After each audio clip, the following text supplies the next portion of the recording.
I had to be told to go there and say Islam is a religion of peace. I said, I'm not going to say anything of the sort. I've got 6 armed guards.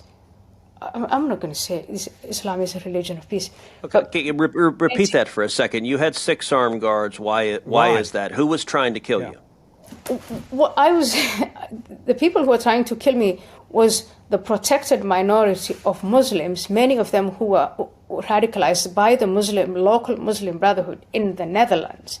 Mm-hmm. And the local Muslim Brotherhood had control of the larger Muslim communities. And at that point, we knew that not all Muslims in the Netherlands were loyal to them, but it was like the mafia.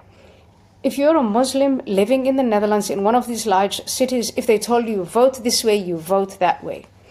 And so the woman who was sort of sent in there, colored immigrant, whatever, she was saying, I can't win the votes if Ayaan is making these statements about Islam and the position of women and homosexuals and Christians and Jews and all of these things.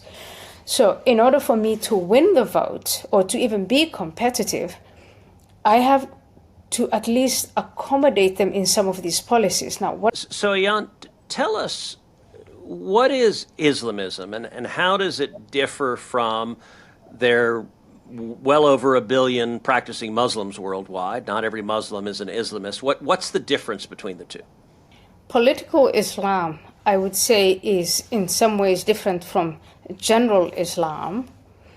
I know some of my fellow researchers are just going to be really upset with me when I make this distinction. But in practice, when I look at countries like the United Arab Emirates and the leaders of the United Arab Emirates, what they're trying to say is, look, there is Islam as a civilization. We're trying to cope and modernize and this is our national identity, this is our religious identity. But on the other hand, there's political Islam, which is what is promoted by the Muslim Brotherhood. Mm-hmm. And political Islam is a modern movement that was born out of the fall of the Islamic Empire in 1924 when the Ottoman Caliphate fell apart. They developed this ideology, collectivist, totalitarian, which is in pursuit of establishing Islamic dominance over what used to be the Islamic heartlands and then spread out throughout the rest of the world. So we're looking at an Islamist political ideology versus Islam, a civilization.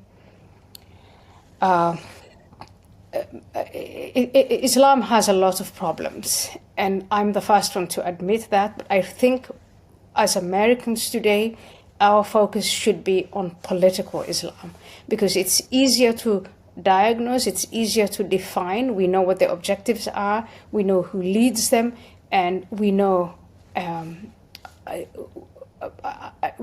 also that they have formed an alliance with radical communists. Yes. They operate as a subversive effort, which I call da'wah.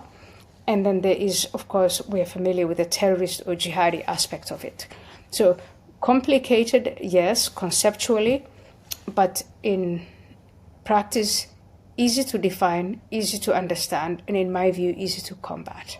Countries to listen to today are the heartlands of Islam, the rulers of the United Arab Emirates, and maybe even Saudi Arabia, because in 2010, 2011, 2012, I think these countries were before that they were supporting the Muslim Brotherhood. They had welcomed them, they had given them access to their institutions of socialization. And then they discovered that the ideology that the Muslim Brotherhood was committed to was one that wanted to overthrow them.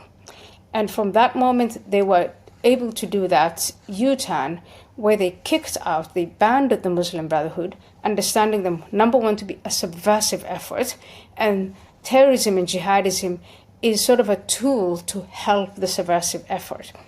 So the Muslim Brotherhood is banned in the UAE, they're banned in Egypt, in Bahrain, in all of these countries.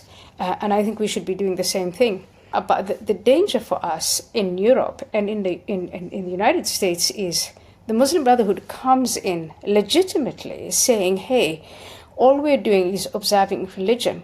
we are taking advantage of our freedom of association, freedom of speech, freedom of, and they're using these freedoms to subvert our own societies. And I think that is the trick for us. You, as a senator in Congress, you're going to have to grapple with the question, how do I deal with a subversive effort like this one that's seeking to destroy our system, while at the same time not violating those freedoms? And that's something that some of these Arab countries don't have to deal with. Singapore doesn't have to deal with. That's our problem. I compare the Muslim Brotherhood. If you ask me, can you explain it to someone who doesn't know? I'll say, hey, if you live in Texas, have you ever been confronted with a termite infestation? When I was little and we lived in Mogadishu, we had termites, and they would eat up into some of these valuable wooden, like my grandmother had this enormous cupboard that she had been moving from Aden in Yemen all the way here. And from one day to the next, the whole thing came. She moved it and it just fell. Wow. And she discovered in the back were these teeny tiny termites that were acting as a colony. They were eating away at it. And that is the Muslim Brotherhood. It's a bottom-up operation. It's decentralized. It's globalized. One day they'll speak the language of peace and unity, and the next, the language of jihad and war. And it's very, very difficult for us to look at this. But because they've been around since 1928, for those of us who really want to see the truth, we can see it. We know how they operate. We know who they are. We know that they go through universities, the media, the elites, through commerce. And so now that we have this big picture, we just need the courage and the political will to say, you are not going to do to the United States what you did to Europe. You're not going to do to Europe what you did to Nigeria and to other parts of Africa, Indonesia, India, etc. Seems to be really, really, I think, smart in a way where it's almost like they have times where they grow while dormant, while peaceful.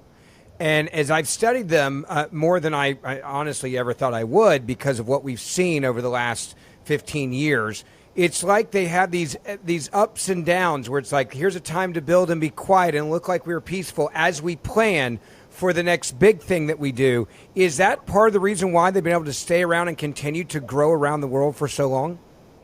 Absolutely. Also because they operate on a different timeline. It's very important to bear that in mind. They know that in the United States, we operate, 2 years to the midterm, 4 years to the presidential election. So they think, these white Western Christians, they have 2-year and 4-year timelines. They have a 100-year timeline, 200, 300. As long as Islam becomes dominant and they can impose Sharia, that is their faith. Number one. Number two, they form alliances with organizations and movements that are completely different from them. So, for instance, the communist, Marxist, again, infestation that is there to destroy us, they form alliances with them because they have that common goal of, as long as we bring down the structures of America, way down the road, we're going to figure out who is going to dominate. Now, let me give you one hint. In the years prior to 1979 in Iran, the Islamists and the Marxists were operating together. What happened when they succeeded in their goal of destroying the Shah and his regime? The Islamists then destroyed the communists. So that is a warning for the Marxists to say, I don't know who's going to destroy. History repeats itself. Yeah. So what do you make of the Red-Green Alliance? And that seems to be the energy and passion behind Zohrab Mamdani. What do you make of Mamdani? And as someone who has come from Somalia, who has seen this, how do you assess what's happening in New York? Well, the way I see it is Mamdani is a reflection of both movements. So he is a watermelon, the son of a watermelon. And he comes in saying... So explain watermelon to someone who hasn't heard that before. It's the Red-Green Alliance. If you've ever seen a watermelon, it's green on the outside. We say Islamist or political Islam on the outside, and red, communist or Marxist on the inside. So they have a common objective, which is they hate capitalism. They hate our system of government. They have, each of them, there's the green utopia, which is the world is going to be dominated by Islam and we'll have Sharia law and then everything will be well. And then, of course, you have the red, the Marxists, that they're going to destroy capitalism. And so Ayaan, what does it mean to live under Sharia law? Like, what would it mean for America if the Islamists succeeded, as they're moving closer and closer to doing in Europe? What would that mean as a practical matter? It would mean a great deal of violence, chaos. Women will be the subjects of men. I mean, they'll have absolutely no rights.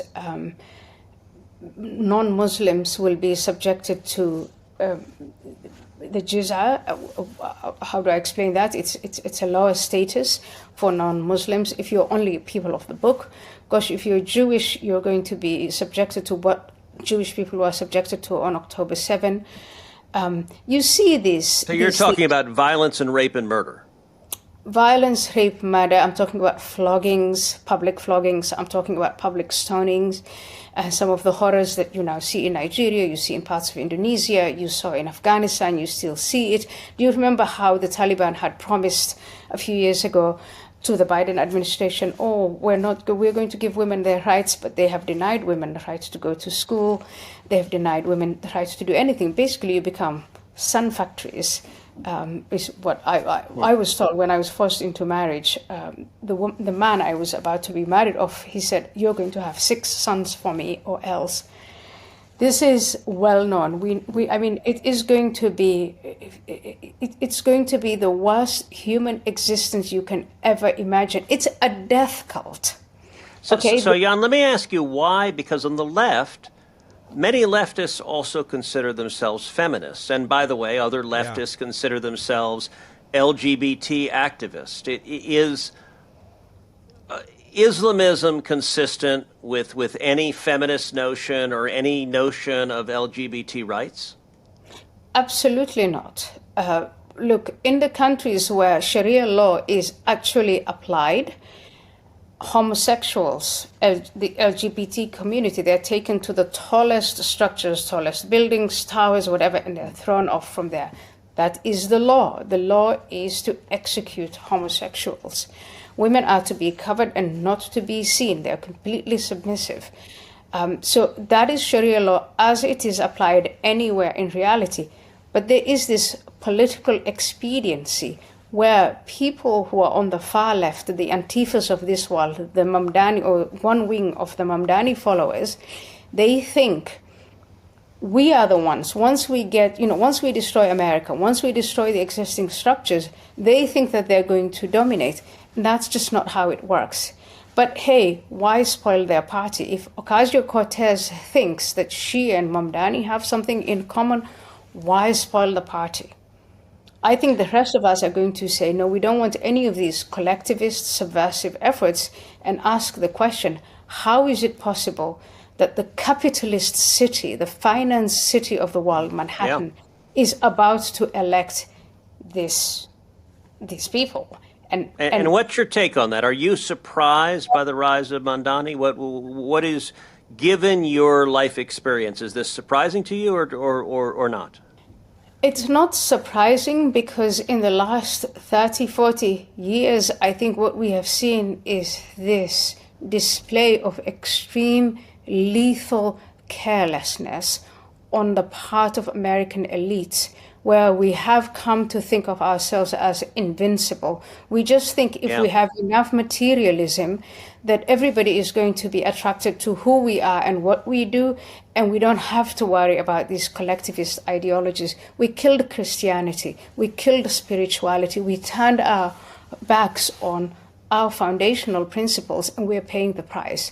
And we're paying the price because our institutions of education, from K to 12, the universities, we've allowed these people to take over and to preach. And when I look at a stadium full of people in New York that are cheering on Ocasio-Cortez and Mamdani, I think we are paying the price of this carelessness.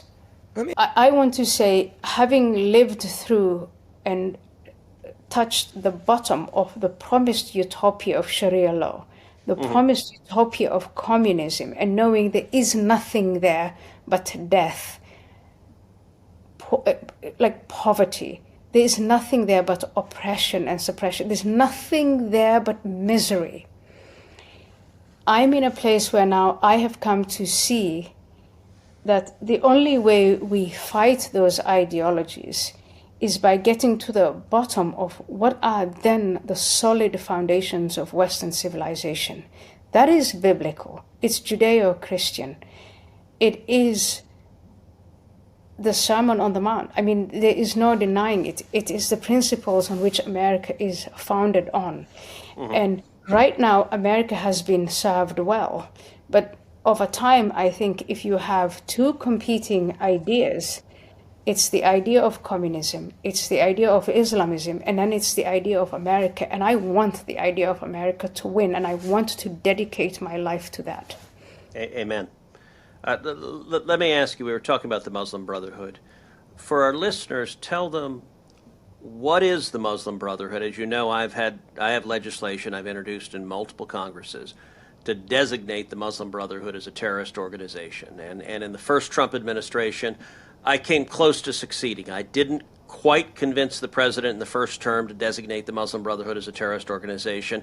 I believe I will succeed in the second term. I think we're going to get it designated. But tell us, give us a little bit of history and context of what the Brotherhood is, and your judgment on whether it is in fact a terrorist organization and should be designated as such.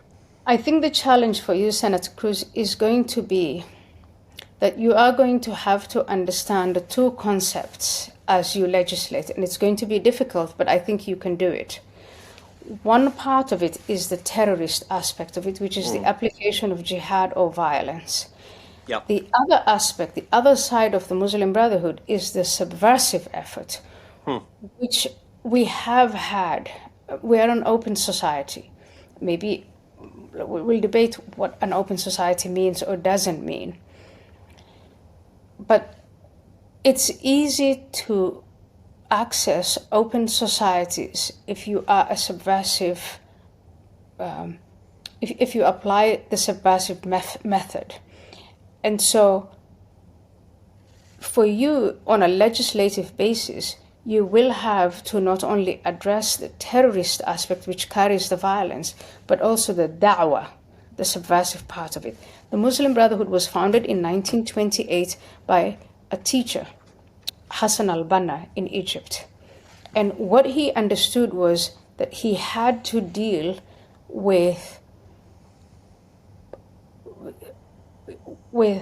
the fragmentation of Islam as he understood it. Islam was no longer an empire. Islam now was subjugated to the European powers that had developed nation states.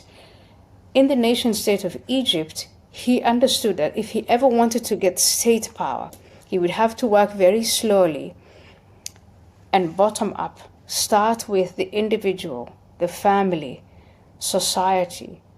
He preached about forming charities. And then over time, and time for them seems a completely different concept than what we have, having persuaded as many people as possible, taking on the levers of the state. That is the method that they apply. They've honed it. This is a method that's now become improved over time. In Arab countries, it no longer works because Arab dominating governments have come to understand that this thing has come for them. So now they work in Europe and in America. They set up mosques and then schools, Islamic centers. They'll apply a whole neighborhood, and over time they want to grow. And like do you remember the litmus paper when you drop? Sure. It's just the way it spreads. That is the way they want to take over societies, and they have succeeded. I mean, look at Dearborn, Michigan, for us in the United States of America. But when you go to the UK, France, Sweden, these are societies that are being taken over as they watch it, and they stand there and they all say, "There's nothing we can do because the Constitution." So the local constitutions, the national constitutions, have become documents that the Muslim Brotherhood can wave to say, you can't stop us because everything we do is legal. Everything we do is peaceful or nonviolent. They'll apply the violence when they need it. But really, they don't need to apply the violence because with demographics, explain to an American who has not seen it. You just talked about how European countries were taken over by the Brotherhood and Islamists. Make that real. Explain what that means and what exactly has happened, because I think that is a powerful warning to what could happen here as well. When I was a member of parliament in 2006, and I was brought in to be the voice of modernity and Westernism. Here's a woman from Somalia, whatever, and look at her. She has assimilated, blah, blah, blah. So they brought me in. But then in 2006, we had local elections. The local elections, the Netherlands is a very small country, and there are 4 large cities: The Hague, Amsterdam, Rotterdam, and Utrecht. If my party, the VVD, which was the center-right party, wanted to win any of these urban cities, I had to be told to go there and say Islam is a religion of peace. I said, I'm not going to say anything of the sort. I've got 6 armed guards. I'm not going to say Islam is a religion of peace. Okay, repeat that for a second. You had 6 armed guards. Why is that? Who was trying to kill you? Well, the people who were trying to kill me was the protected minority of Muslims, many of them who were radicalized by the local Muslim Brotherhood in the Netherlands. Mm-hmm. And the local Muslim Brotherhood had control of the larger Muslim communities. And at that point, we knew that not all Muslims in the Netherlands were loyal to them, but it was like the mafia. If you're a Muslim living in the Netherlands in one of these large cities, if they told you vote this way, you vote that way. And so the woman who was sort of sent in there, colored immigrant, whatever, she was saying, I can't win the votes if Ayaan is making these statements about Islam and the position of women and homosexuals and Christians and Jews and all of these things. So in order for me to win the vote or to even be competitive, I have to at least accommodate them in some of these policies. Now, what are the policies that they were looking for? They wanted to enshrine Islamophobia as law. They wanted the government of the Netherlands to leave them alone so that they could treat women the way they wanted. They wanted FGM, they wanted honor killings. They just wanted... Explain FGM. Female genital mutilation, that is the cutting of the genitals of women. I mean, it is as a 5-year-old girl, they take, I'm talking to men here, but if you look at the female genitals, you cut the inner labia, the outer labia, and you sew so that, on the day of your wedding, you can be presented to your husband as a virgin. And this is something that predated Islam, but obviously embraced by Muslims and spread across the globe by the Muslim Brotherhood. But these are some of the policies that we had to deal with. They wanted Sharia tribunals for marriage, divorce, and that sort of thing. They were bringing in Sharia in a stealthily way. And if you wanted to win these elections in these large cities, that was in the Netherlands, but now it's in France, it's in Belgium, it's in the United Kingdom, it's all over Europe. Yep. So we're talking about demographics which they control. And so as a politician, I think you understand numbers when it comes to winning elections, and they held those numbers. And this is what you have to understand. So you can't just legislate on you can't just declare them a terrorist organization. You have to deal with the subversive efforts, the fact that they control schools, boarding schools, centers. Ayaan, thank you for taking the time. Thank you for joining us. I think this has been a very informative podcast. I think our listeners are really going to get a lot out of it. Let me encourage our listeners, share this podcast. If you want your friends, your family to understand the threat of political Islam, what it means, what it's meant in Europe, what it means here in America. I think it is an incredibly important topic. It is a very real threat. It is a threat that I am committed to combating. And one of the purposes of this podcast is to equip you, to give you information that when you're talking with your friends and families and colleagues and coworkers, that you know the truth. And Ayaan, I think this has been very, very helpful to our listeners. So thank you so much for joining us. Thank you. Thank you, Ted. It's 2025. America's debt is over $37 trillion, and the dollar just had its worst crash since 1973. That puts your savings and your family's future at risk. That's why we trust Alpha Omega Gold, a company that stands unapologetically with Israel and supports Stand Tall Israel. Visit ao.gold/stand to claim your free precious metals wayfinder guide or call 1-855-426-4653 today. Protect your future before it's too late.